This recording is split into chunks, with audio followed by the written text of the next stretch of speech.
Today's guest is Susan Walter. After having near-death experiences as a child, Susan was given the ability to see into the angelic realms, allowing her to see the angels in pure light form. She uses the ability to draw your angel's portrait and relay messages, insights from your angels. Susan, thank you so much for joining me and welcome. Thank you so much for having me. I've been watching some of your shows and I've been enjoying hearing other people's stories. And I want to say welcome to Tatiana the cat as well. I'm not sure how long she'll stick with this. All right. As you may know, my audience loves to hear about near-death experiences. So if you don't mind, can we start with some of yours? Sure. Did actually have two experiences, one at the age of 4, and then a second one at the age of 6. The things I remember the most was just going into this absolutely beautiful garden where there was just these massive trees where, growing up on a farm in Iowa, I'd never even heard or seen the redwoods, but that's, similar to, what size these trees were. And there was just, kind of wildflowers and just kind of little animals everywhere. And there was 3 beings underneath one of these trees just seemed to be, waiting for me. They were kind of like front and center. They introduced themselves as being 3 of my 8 personal angels. And, the first one at the age of 4, I really didn't. I probably was very naive about this, what was taking place. And I think mostly they just seemed to kind of occupy my mind and my time as my body was going through a life-saving surgery. And one of the things I did as a kid on the farm, if there was a nest of baby rabbits or snakes or birds or mice or whatever, I found them. Hmm. So my angels asked me if I wanted to see the world through their eyes, through the eyes of the animals. So it was just kind of like I went from animal to animal to animal. And it's like, with each movement, I went to like a larger animal, it seemed like, though I didn't always fully understand, where I was at, until I ended up in what I believe was a blue whale. It seemed like a very large, very massive animal where I was swimming. And it's like then all of a sudden I wasn't swimming in the ocean, I was swimming in space. And I was then shown, kind of that moment where not only myself, but a number of other souls seemed to be, created or separated from, the God source. And I was, it was like my intention was to go straight to the angelic realm. That's where I was going. And me and 2 other beings, 2 other souls were pulled aside and asked to become, and the term I very specifically remember, they used the term planet creator. I'm not really 100% sure yet what that means, but they showed us both, all 3 of us, what the world would be like if we did, and what it would be like if we did not. The other 2 beings actually did continue on to the angelic realm. I obviously didn't. My second experience was very, very similar. In a lot of ways, the only thing I remember first before I was allowed to see the world through the animal's eyes, I asked a bunch of questions about what I was being taught in Sunday school. And I just kind of felt like I got patted on top of the head, like, kind of saying it's okay. And I'm sure, I know over the years I've continued to remember a few more details here and there, and I'm sure I will continue to remember more details as the years go on. But that's pretty much what my experience was like. What age were you when you had the second one? I'm 6. At 6. Uh-huh. So still very naive, very young. And at the time, even everybody, talks about how, they're greeted by different people that they knew. Not only were all of my grandparents still alive, but so were most of my great grandparents. Mm. So and that's personally why I kind of thought that I wasn't greeted by someone else. Yeah, and it could be just because, it was known from the beginning that I wouldn't be crossing over. There wasn't a point where I was making a decision. Mm. The body was going through a life-saving surgery, but it really wasn't, that big of, it was a minor repair. Do you mind sharing the reasons that both surgeries and the second one, why you actually had the NDE? Both of them actually were from ruptured hernias. Okay. And what's the most unique really about the second one? Apparently my fallopian tubes were somewhat damaged. And my parents were told at the time that it would be extremely unlikely I'd ever have children. Nobody bothered to tell me until about 2 weeks before I was to be married at the age of 20. And I always believed I'd be a mom. And and at that point, it's just like I didn't really quite believe it, even when they told me that. So I do presently have 4 children.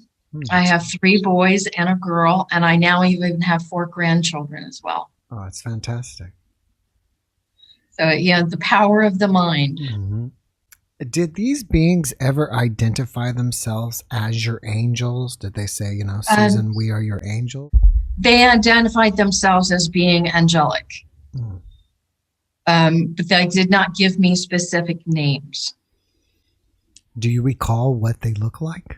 I actually, at one point years ago, I did draw a picture of all 3 of them, but just in moves and different things, that particular drawing did get destroyed. Oh, that's a bummer. And I've never redrawn it. Do the memories of these experiences, are they still pretty clear, or have they faded over the years like a dream? Yeah, there was parts of it that were always very vivid, particularly the garden and the trees and the 3 beings, the 3 angels was always stayed very, very vivid for me. And that's why I think I was probably always able to see them all the time afterwards. That, that never stopped. But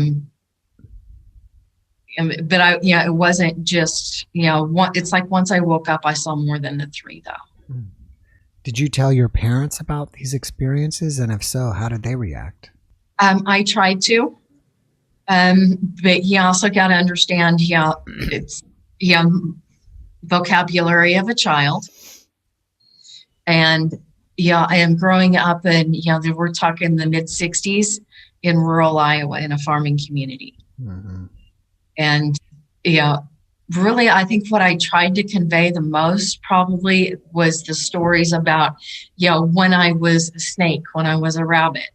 And, that just didn't make sense to them. So after a while, it was, I was told to quit telling those stories. Oh. So I just quit talking about it. Didn't quit seeing anything or doing it, connecting with that. I just quit talking about it. Wow. And didn't talk about it again for many, many years. Do you think that those experiences changed you as a child, or maybe it changed you later in life, or both? I think both, definitely. Being able to see them and know that I, not only wasn't alone, but that it's like somebody had my back. And that, and sometimes I did, was given insights. Mm-hmm. And, into different situations. And I found that very, very helpful at times. So it did change me. But it really wasn't until, I think it was really after another surgery that I had in my mid-30s that, was when I really started working with more. And then it was a few years after that that I started doing the angel portraits. That started in January of 1997. Did you grow up in a religious household? And if so, did that change you religiously? Yes, I did grow up in a religious household. The only reason you missed church on Sunday is if you were very, very sick. And I grew up in a Lutheran Missouri Synod home. So I always kind of didn't really fit into the house really well. I always kind of felt out of place as far as that went, and I didn't always agree, and I had a lot of questions. And I remember more than once being asked to leave Sunday school. I was very adamant about wanting to know how long God's day was, because God's bigger than us. So it made sense to me as a kid that his day must be longer than ours. So I believe you said that you continued to see these angels after the experiences. But I only saw my own until January of 97. Okay, so you were seeing your own personal ones, and then in 1997, you started seeing other people's? Right, exactly. And the exact date was January 27th. And I don't know if this has anything to do with it or not, but I know on that date, I know if you remember, that was when Hale-Bopp was moving through our solar system, and a lot of us could actually see it with just binoculars there at times. That was 97, you said? Okay. There was a few days where Hale-Bopp actually was behind the sun. And there was one day in particular, which is January of 27th, scientists talked about very briefly, and I never heard anything about it again, that Hale-Bopp actually released some sort of magnetic pulse, and that was sent through the sun, and it was sent directly to Earth.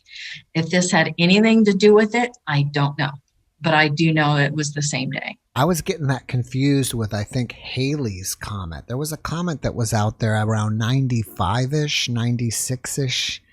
Do you remember that one? You could see it in the night sky. Halley's Comet, I thought that was even earlier than that. I'd have to research that. I don't recall the exact dates of that one. Right. I can't remember either. So what happened? Did you just see somebody and then see their angels standing next to them, or can you tell us that?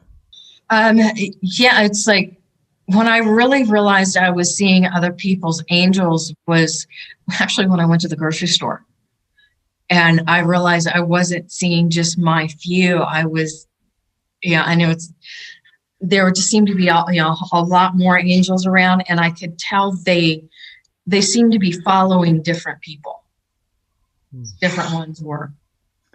And at the time, it kind of freaked me out enough that I actually kind of left the grocery cart right in the middle of the aisle and went home.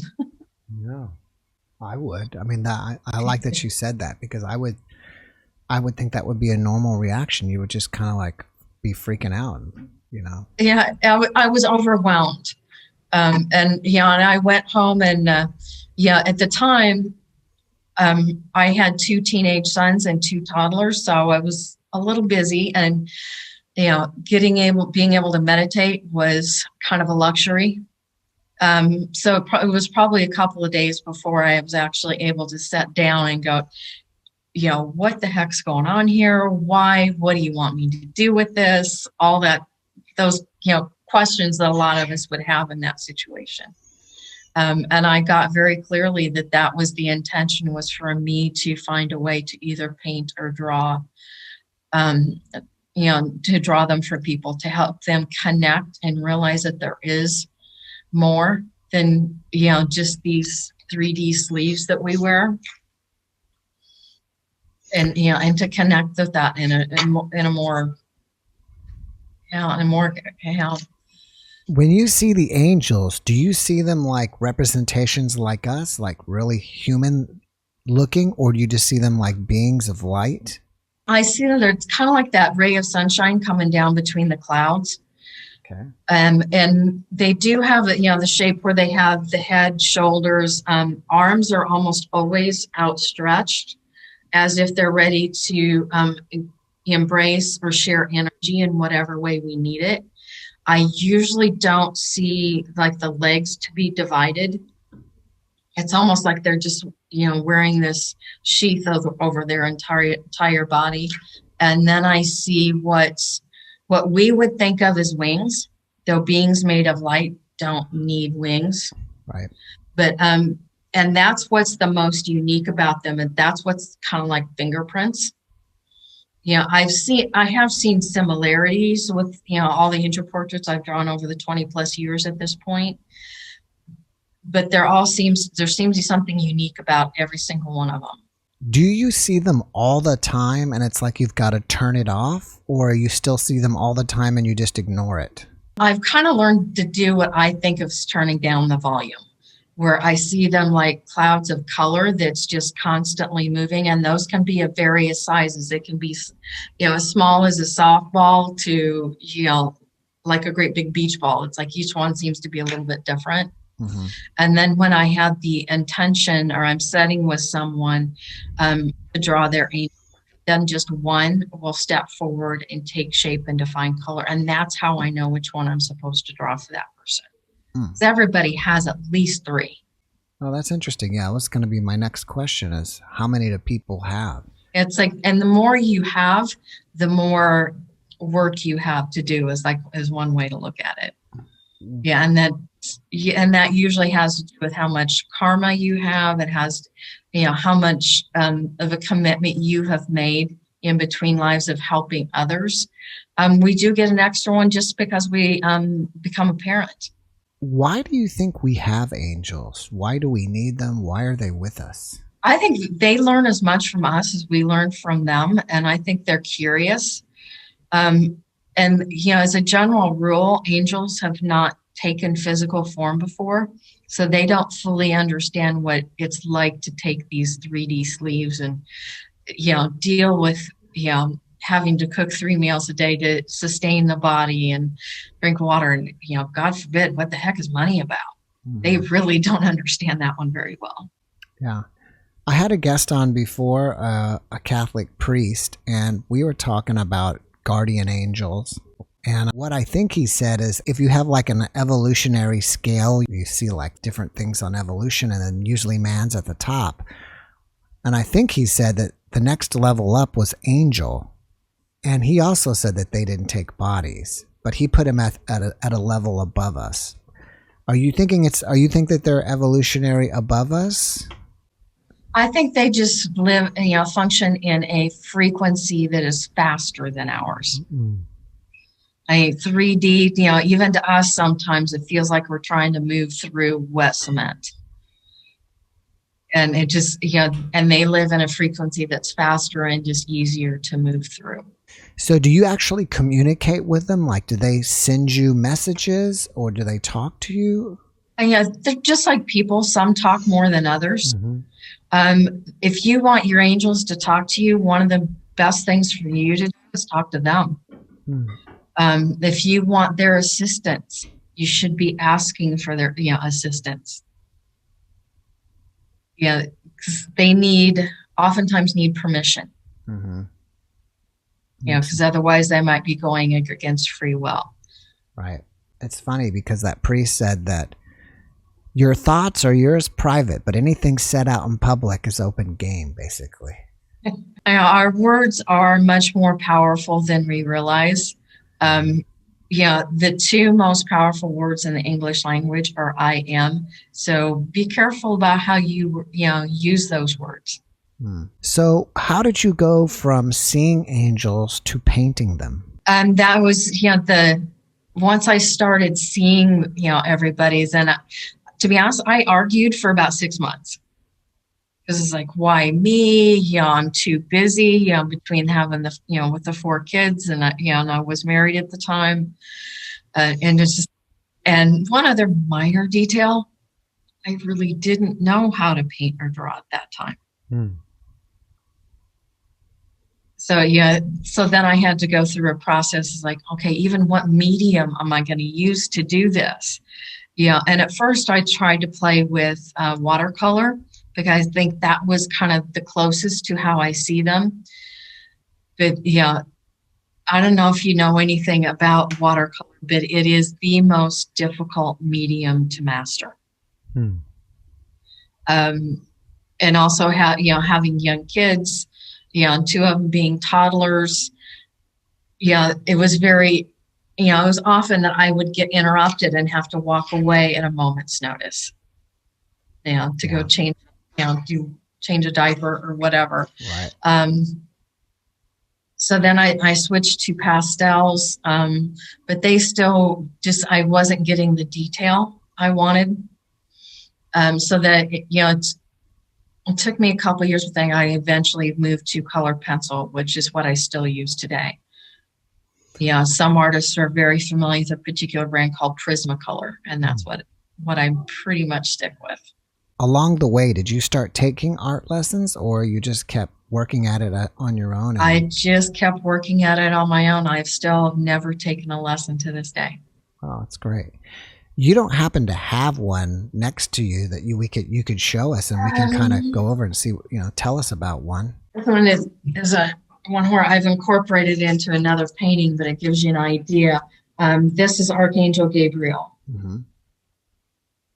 Because when I do an angel portrait for somebody, I'm not keeping it. They receive that drawing. So it's all the ones that I have are ones I've done it for different archangels and archaea angels that have come to me and asked me to draw them. Now, if you don't mind showing us again, is that what they look like to you when you see them, or do you add? That's how I've always seen them. They do not. I've never seen faces. Sometimes, they have different, like, Gabriel has the shield.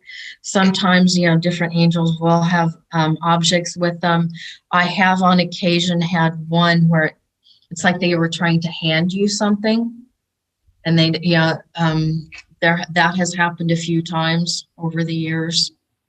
But their wings are always, very, very different from each other. Usually the wings are where the most of the color is. Yes. And I've noticed in the last couple of years, one of the things that I started seeing is what a lot of people refer to as light language. And it usually starts at the throat and goes down the center of the body. And what I've been told is that is a message from the angels to the higher self. So it's not something we need to consciously understand what it means, but our super conscious, I guess, is what does understand it on some level. Has there been one angel that has stood out from all the others that you were just like, wow, this one's amazing looking? I've never seen anything like it. No, not really. I think for me, the one that I've noticed that most people really enjoy seeing is Gaia. And yes, to my understanding and what they have shown me, the being that embodies the planet that we live in right now is an archangel. So you're saying that, because I thought Gaia was like meant to be the earth as a conscious kind of being, but there's an angel that represents that, or an angel that accompanies that. It's actually an angel that is the soul of this planet. Oh. And that is true of all planets. It's like, we've all heard the stories about different angels, different groups of angels that do different things. That's just Gaia is from the particular group of angels that embodies planets. Now, you mentioned the name of that angel that you just showed me, right? That was that was Archangel Gabriel. Now, isn't that like a famous angel from the Bible? Yes, it is. It is actually the angel that many people believe, and actually the Bible says gave Mary the message that she was going to have, give birth to the Christ. So can that one angel be like an angel for many, many people? Yes, because they've not taken the physical form, and where they exist, there is no such thing as time. So the archangels can literally be with more than one person at the same time. But archangels, because they're not personal angels, they will come and go as they're needed or as they're called upon. Oh, okay. So that's not one of their personal ones then. No. And I know one of the things that I've noticed, when I've done the archangels, if you look at this, you can notice like the bottom of the arm, the hand, it's actually closed, as well as, the bottom where the feet would be. I've noticed with the personal ones that I do, those are not closed. The energy, is open. Do you get the names of personal angels? And if so, are they like names that you've never heard before? Yeah, they are, because their real names would take us about 15 to 20 minutes to pronounce. And they're actually, somewhere between tonal and musical. Kind of like chanting. So because that we need something shorter than that, they spell for me a piece of it. And the pronunciation is what feels right to the person, and there's no really right or wrong. And if they want to abbreviate it further, that's okay too. Can you? I think there's only been one occasion where somebody's angel was named Bob. Wow. There's a whole story behind that if you want to hear that. Sure. I was actually at a metaphysical fair doing angel portraits. And I ended up, oddly enough, I did a portrait for, somebody, she was about, similar age to me, and then her husband came in, and then both of her kids came in, and then eventually even her dad. So I did portraits for the whole family. And the dad was the very last one. And it's like, and it was, this particular angel was just like telling jokes the whole time. No, there wasn't any personal messages, just kept telling jokes. And then it came up that, are you always struggling to find your glasses, find your keys? The little things that we all misplace in life. Yeah, it happens all the time. And he really didn't say anything more about it.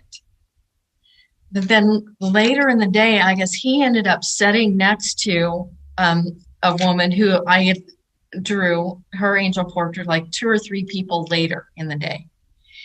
He had told her the whole story and told her, when the keys go missing and I can't find my glasses, we always blame Bob.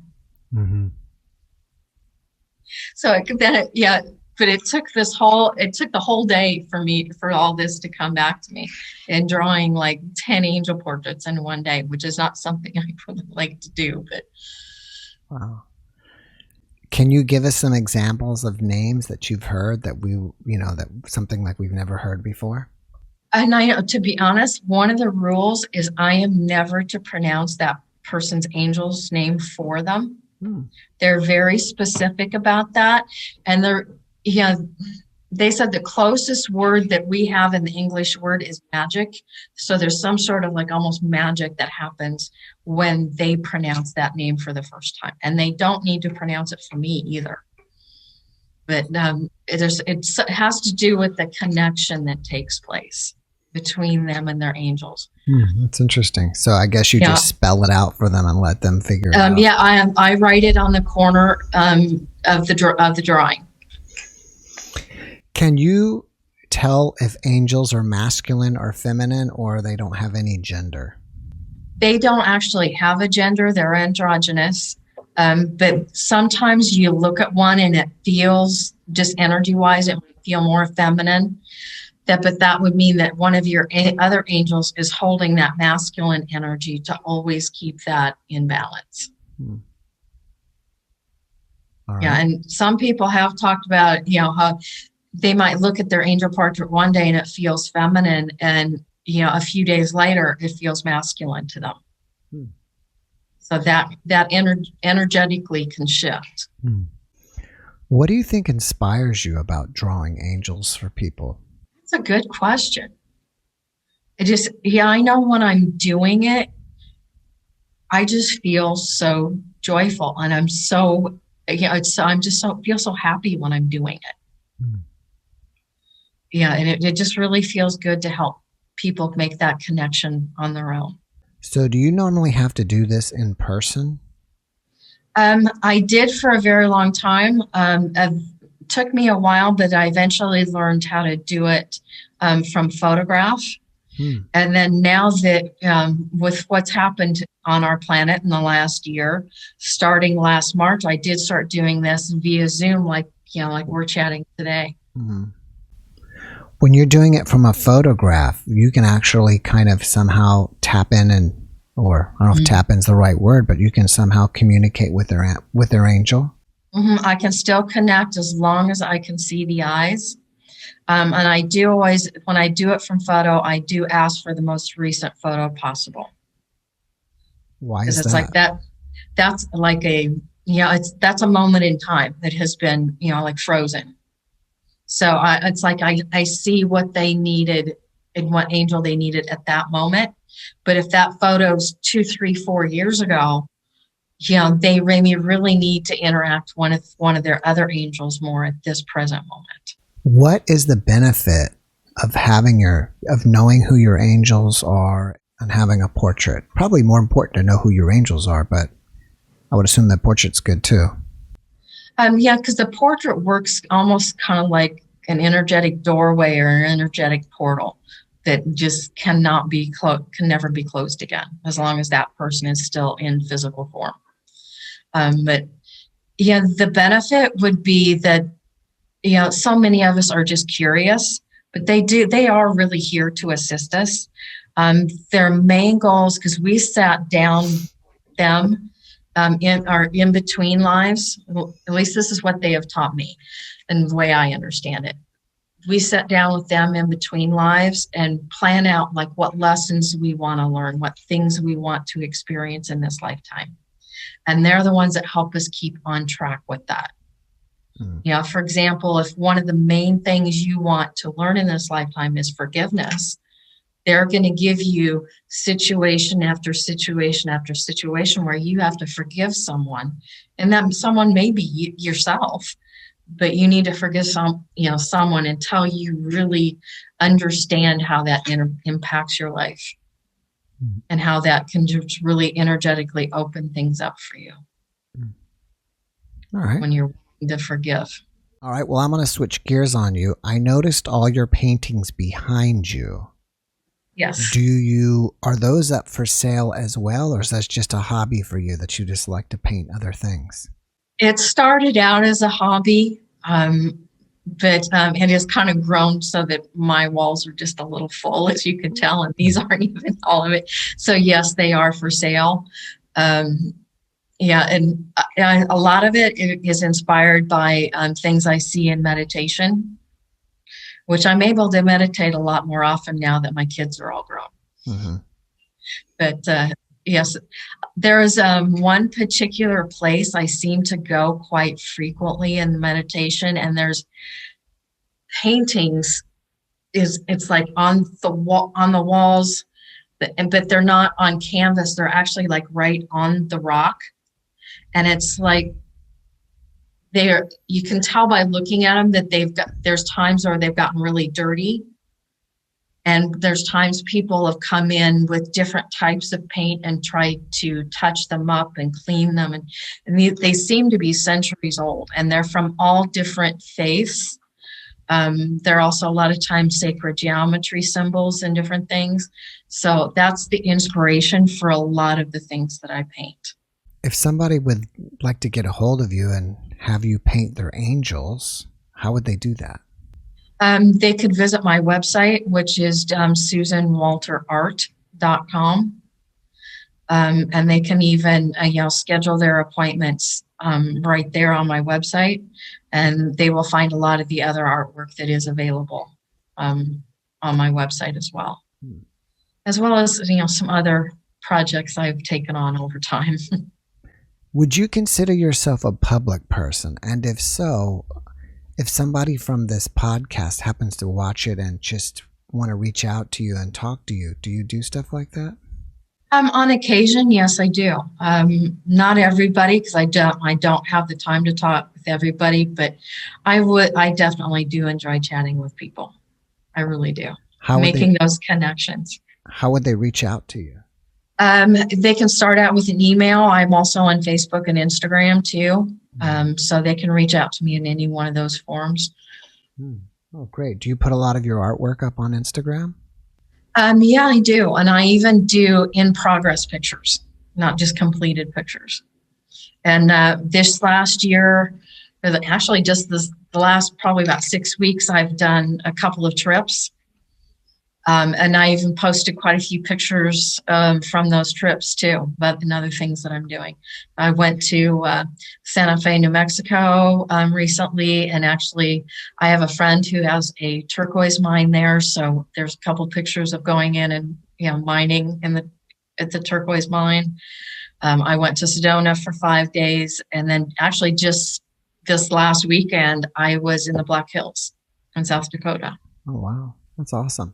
Now, you mentioned projects. Do you have any other projects that you're working on right now that you want us to know about? One of the other projects that I have done is I've created some mandalas based on what's called the solfeggio frequencies. If you don't know what those are, that's all based on Pythagorean math. And it's all 3-digit numbers that all, when you add up the full number, they always add up to either 3, 6, or 9. And it was Nikola Tesla that had said, if we understood 3, 6, and 9, we'd understand the universe. Yeah. So I've created mandalas because there's 9 sets of 9 solfeggio frequencies. I have created 81 mandalas. That was a 7-year project. Well, let me just put it this way. I don't even know what a mandala is. Can you tell us what that is? Okay, mandalas are usually either square or circular, and when you fold them in half, one side is the same as the other. They're very symmetrical, Oh, okay, and cool. even based on what is often called sacred geometry. Do you have one there that you can show us?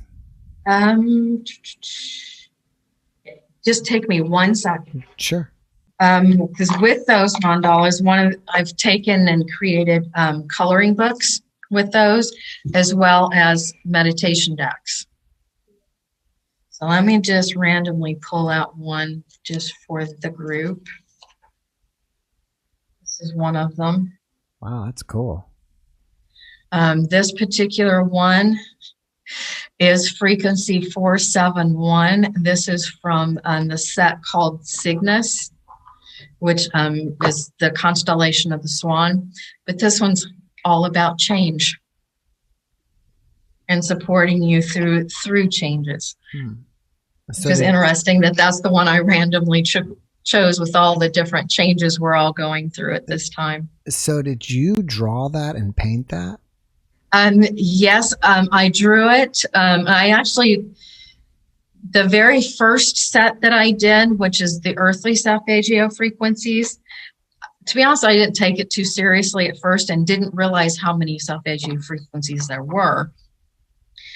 Those were done with an old antique toy called the Hootenanny. It's an old metal toy that is actually the grandfather to the spirograph. Yeah, that's what I was remembering. I remember the spirograph. It's kind of looks like that type of artwork. So I kind of used that as as the line drawings for the first set, and I struggled with symmetry quite a bit with that. So the rest of them, the line drawings, I create in Photoshop on the computer. And then I printed out and I colored in with the colored pencils. And a lot of times because I continue to listen to that particular frequency as I'm creating it, a lot of times it would change. So I'd have to go and make adjustments then to the line drawing afterwards. All right, I'm going to see if you can break it down for me here. I'm going to go deeper into this. You said the number is 471. So I'm guessing that particular one. You add that up and that's 12, maybe. And then 1 plus 2 is 3. Okay, and then that's from your 369. Yeah, and they're all 3-digit numbers, and there are no zeros. There is no zero. What's on the back side of that? That's just a symbol that I've used, that I saw in meditation all the time when I first started meditating. And it was almost more my personal symbol, I guess. Do you put that on the back of every one of them, that same symbol? Yes, I do. So as you're saying, you can fold that in half and it looks the same? Is that what the mandala part is? Yeah. And mandalas are very ancient meditation tool that was particularly used in India and Tibet and that part of the world. See, that's great. I learned something today. Yeah, there's something called the Sri Yantra that was used a great deal in that part of the world for thousands of years. Now, you mentioned something about the frequency of that number. What do you mean by that, and how are you tapping into that frequency? Yeah, those are actually Hertz frequencies. So you can use different tools. Like I have just an app that I found for free on my phone that allows me to listen to those different tones. So that is 471 hertz? And then you listen to that tone, and then while you're listening, you start drawing? Yeah, and those different frequencies can help us with different things. Frequency 528 from the earthly set, for example, can be is considered the frequency of divine love. There's actually a whole book just written on frequency 528. It is also one that is very helpful with DNA repair. And it is the frequency put off by our own sun. Is that the middle C on a piano? It's 528? Yeah, I believe so. But, just like, 440 is the tone that's commonly used to tune instruments today. You can tune an instrument to a 440A, but still play any particular note on the scale. And really what we should be tuning our instruments to is 432. Is there anything else that you want to promote that you'd like to talk about? There are a couple other things that I do. Right now I am working on another set of mandalas. You know how in the Bible it talks about the 144,000 way showers? Okay. There are a number of us now have a theory that that's also meant to be a frequency that we can use. So I've created a mandala for that frequency of 144, which adds up to 9. And then and then working with that, like the next frequency in that set is, 144, then 255, 366. So I'm working on the set of the mandalas for that 9 frequencies. And then I also do crystal singing bowl meditations. And of course, they are all self-agio frequency crystal bowls. But I have gone into a sound studio and recorded a couple of those. But to be honest, crystal singing bowls, you're really only truly going to get the full impact of those in person. But they are a wonderful meditation tool. The other day I spoke with somebody on a podcast about the number 144, and I don't remember exactly what we were talking about. And I think she mentioned that was star seeds, but you just mentioned 144,000 within the Bible. Can you tell me more about that? I don't remember the exact, verse or anything like that, but there is some place where in the Bible where it talks about the 144,000 way showers that will help bring us into, I don't remember the exact word that was used in the Bible, but it's like, like the Native Americans talk about how we go from world to world, in our evolution. It is my understanding and what the angels have taught me. It's like we're in the process of moving from the 3rd dimension. And I think a lot of us are going to skip right over the 4th and move right into the 5th. And these frequencies are the frequencies that'll help us do that. And the 144,000 way showers are also here to assist in that transition. Okay. Do you know any other significance of the number 144? No, I don't. I'm sure there are, but I just don't know them. Okay. I'm still researching and learning and studying just like everybody else. Yeah. All right. Well, before we finish up here, do you have one last positive message that you can share with everybody? take care of yourself, especially during all this craziness that we're going through and we're experiencing right now, all the changes. Self-care is very, very important right now. And one of the very important tools to use during that is meditation. And that doesn't mean you need to sit down and in a completely quiet place and, worry about your posture or any of that, there are thousands of different type of meditation, walking in nature and taking the earbuds out and actually listening to the birds singing and the wind blowing. That can be a type of meditation. A friend of mine, because she doesn't have a full household, for her, it can be running the vacuum cleaner, because that's a white noise and everybody leaves her alone, because otherwise they know they got to help her with the housework. But that gives her a time alone and a space that works for her. So, the guided meditations there, you can find all kinds of them on the internet. Use those tools that are available to us. Music can be a meditative tool.